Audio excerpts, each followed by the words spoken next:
Hey there guys, this is ARTFX and this is 11 quick tips for Ableton Live, and that is not an April Fool's joke. Quick tip number 1. If you have a long FX chain, like I a lot of times do, and you want to find back effects that are outside of the screen because your FX chain is just too long, you can move this back and forth, but you can also right click this and choose one of the effects that's outside of your screen, and it will jump back and forth. Really helpful. Quick tip number 2. If you want to record something, and for this one I'm going to turn off my webcam for a moment. If you want to record something, let's say I want to record something in this track, and I need to record something from, let's say from here. If I now press record, it will immediately start. I cannot respond that quick.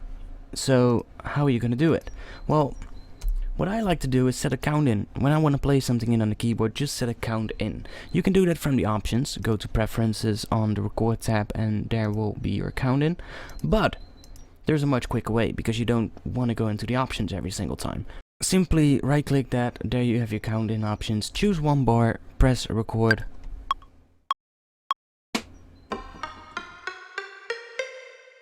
That's it. Quick tip number 3. When you wanna change the grid size, you can do that by right clicking and changing the grid size right there. But there's some hotkeys for that. Hold down Control or Command on your keyboard and hit the 1 and 2 buttons to change the grid size. Hold the Control and Command button down and press 3 to move to triplets, which is also really helpful. And you press the 3 button again to move out of triplets, and do Control Command 4 to turn the grid completely off for really fine-tune off-grid adjustments. Really helpful. That will also work inside the clip view, where you can also change whether or not you're in triplets or how big the grid is, or if you want to have the grid on or off. Quick tip number 4. If you want to zoom in on a particular part of a clip, I have a bunch of notes here. This clip is not so long, so zooming in is easy, you just do that. But if your clip is much longer and you want to zoom in on a really specific part, you just select the notes where you want to zoom into and just double click that top bar and it will zoom into those notes. Really helpful. Small little tip, but will it speed up your workflow?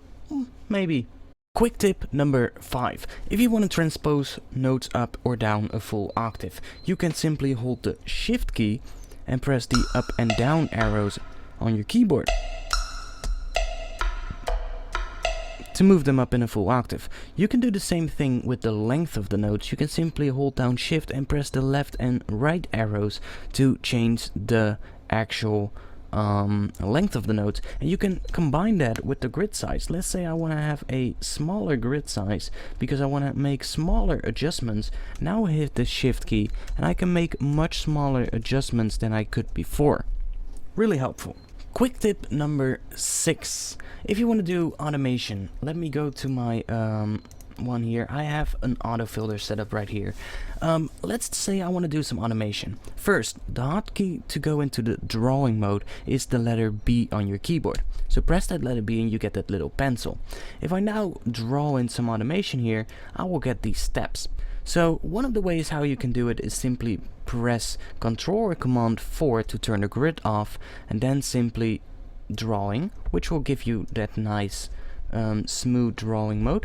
Or you can simply hold down the Alt key when the grid is enabled, and that will also let you do a smooth automation.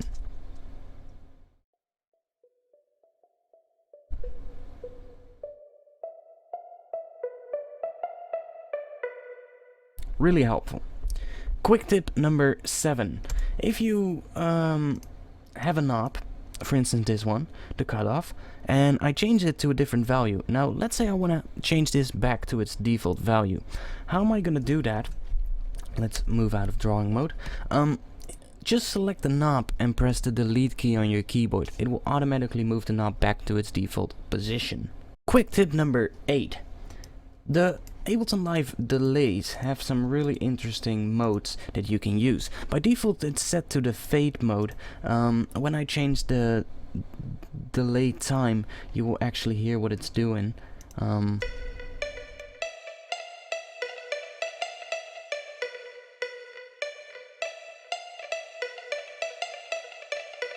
just changing the time of the delay.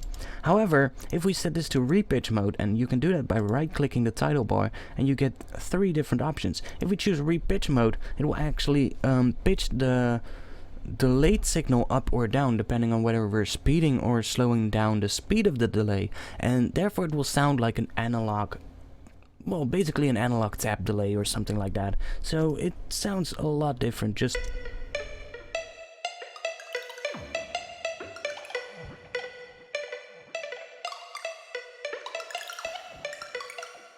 so you can hear, you can really create some interesting stuff with that. Quick tip number 9. In the new Ableton Live 9.5, there are some new filter modes. Now, if you take this silent clip that I've got right here, so it's just a piece of silence, there's nothing in there, but because there's silence, it is actually audio. Now, I've put on a filter, an auto filter. I chose one of the new MS2 filter shapes. I cranked the resonance up to 125%. That's also new, you can do that now. And now when I play this and start playing with the frequency knob, you can hear that we actually get a self-oscillating filter, and you can create really interesting effects with that.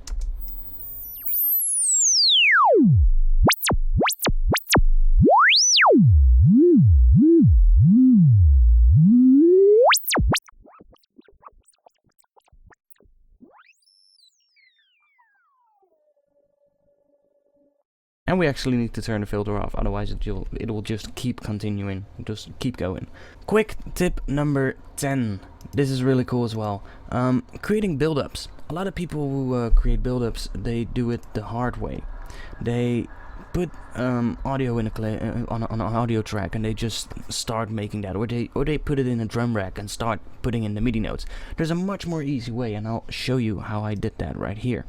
So I'm just gonna take that away. I've got my snare drum right here, put in a simpler, nothing too fancy, it's just doing a standard build-up thing, and right now it'll just play one note.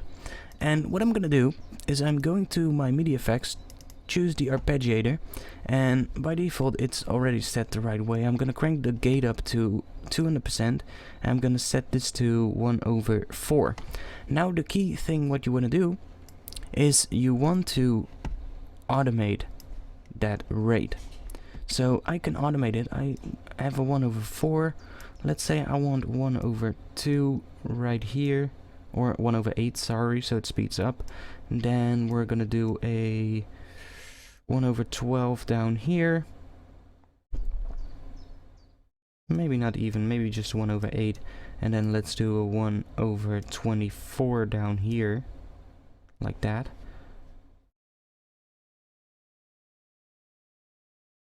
So now I've basically created my my snare drum build-up like this. Just listen now. It's the actual arpeggiator now that's triggering the notes that will trigger the snare. And because we're speeding up the rate,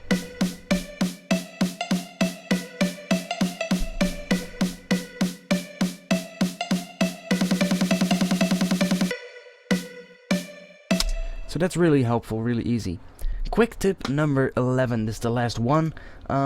If you have a external third-party VST effect, you get this little XY window, and I never see people use it, but it's so goddamn easy. Just take that build-up that we had, I created this now, and I'm going to, let's just create a little additional pitch build right here. Gonna do that. And now what I want to do is listen to what I do with this particular thing right here.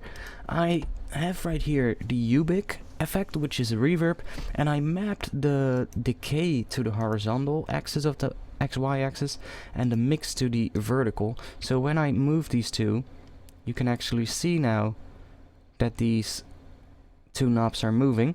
Really helpful. And just listen what you can do with that. Really simple.